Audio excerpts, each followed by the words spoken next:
Hello guys, welcome to the Vijay academy. तो आज का हमारा पॉइंट है सेंट्रीफ्यूगल कंप्रेसर। सेंट्रीफ्यूगल कंप्रेसर जो है वो डायनेमिक कंप्रेसर भी बोल सकते हैं या नॉन पॉजिटिव डिस्प्लेसमेंट कंप्रेसर भी हम इसको बोल सकते हैं। तो मैंने लास्ट वीडियो में बताया नहीं था कि पॉजिटिव और नॉन पॉजिटिव में डिफरेंस क्या है, तो आज वो डिफरेंस देख लेंगे, फिर कंप्रेसर की तरफ जाते हैं।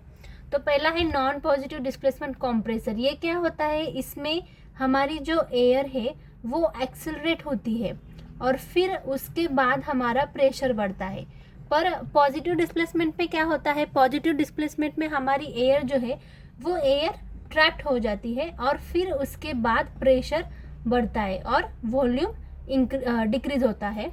तो ये दोनों का डिफरेंस है कि एयर एक्सेलरेट होने के बाद प्रेशर बढ़ता है, ये नॉन पॉजिटिव का है, और फिर पॉजिटिव डिस्प्लेसमेंट का है एयर ट्रैप्ड होने के बाद उसका प्रेशर बढ़ता है।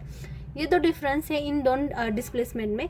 तो इसके आपको पता है पॉजिटिव डिस्प्लेसमेंट में कौन कौन से हमने एयर ट्रैप्ड किया।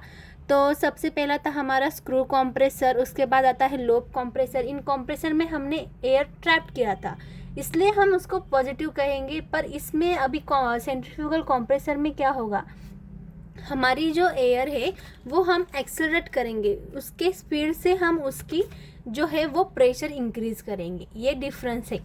तो उसके बाद हम देखते हैं सेंट्रीफ्यूगल कंप्रेसर का कंस्ट्रक्शन।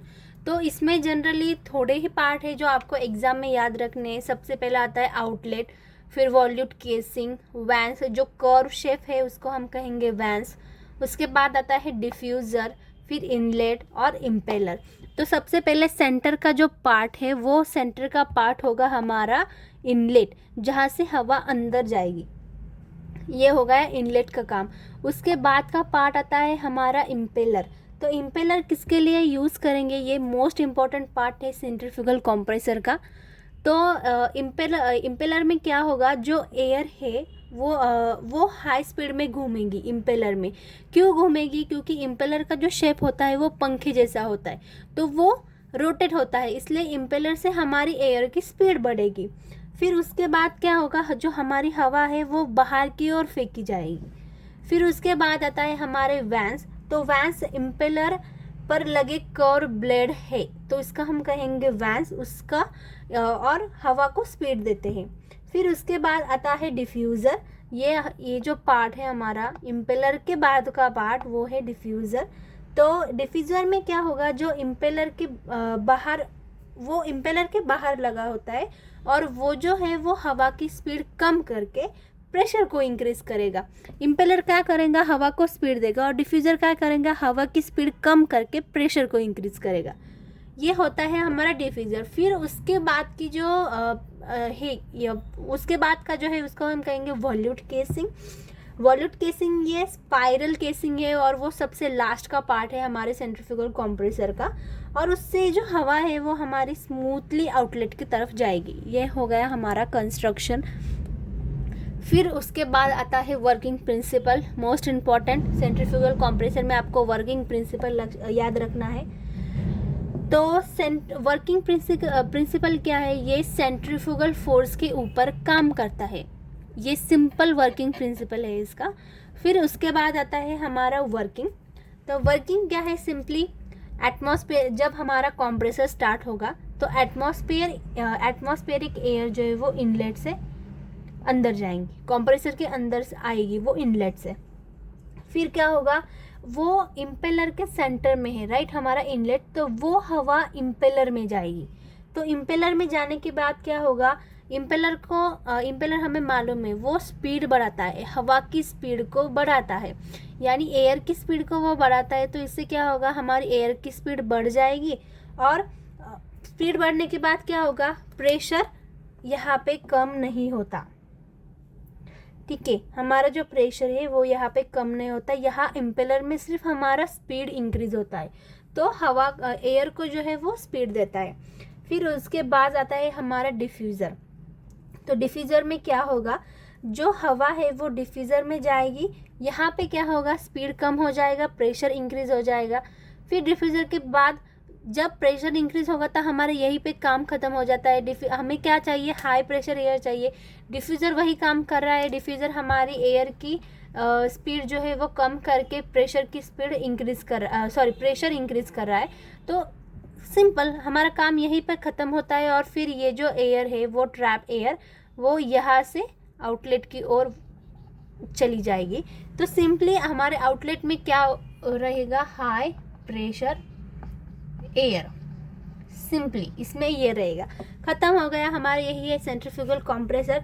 अभी अगर मुझे सिंपल लैंग्वेज में आपको बताना है तो इनलेट से हवा अंदर जाएगी, फिर उसके बाद इम्पेलर में जाएगी। इम्पेलर में क्या होगा, एयर की स्पीड इंक्रीज़ हो जाएगी, फिर उसके बाद वो डिफ्यूज़र में जाएगी। डिफ्यूज़र में जाने के बाद एयर की स्पीड कम होकर प्रेशर इंक्रीज़ हो जाएगा और वो सब प्रेशर वॉल्यूट केसिंग के अंदर जाएगा और वॉल्यूट केसिंग उसको आउटलेट की तरफ से हाई प्रेशर एयर को बाहर भेज देगी। Simply this is the working principle of a centrifugal compressor. अभी एग्ज़ाम के पॉइंट से हम देखेंगे, एग्ज़ाम पॉइंट में आपके आंसर में कौन कौन से पॉइंट्स आपको मैंडेटरी है, उसमें ये पॉइंट आपको चाहिए। सबसे पहला पॉइंट आता है ये नॉन पॉजिटिव डिस्प्लेसमेंट कंप्रेसर है। ओके, ये नॉन पॉजिटिव डिस्प्लेसमेंट कंप्रेसर है। फिर उसके बाद वर्किंग प्रिंसिपल इसका ये सेंट्रीफ्यूगल फोर्स के ऊपर काम करता है। सेंट्रीफ्यूगल फोर्स के ऊपर इसका वर्किंग प्रिंसिपल है। थर्ड पॉइंट इसमें है आपका कंटिन्यूस एयर फ्लो। तो इसमें क्या होगा, हमारा कंटिन्यूस एयर फ्लो होगा। ओके, ये हमारा थर्ड पॉइंट हो गया। फिर उसके बाद आता है हाई स्पीड इम्पेलर।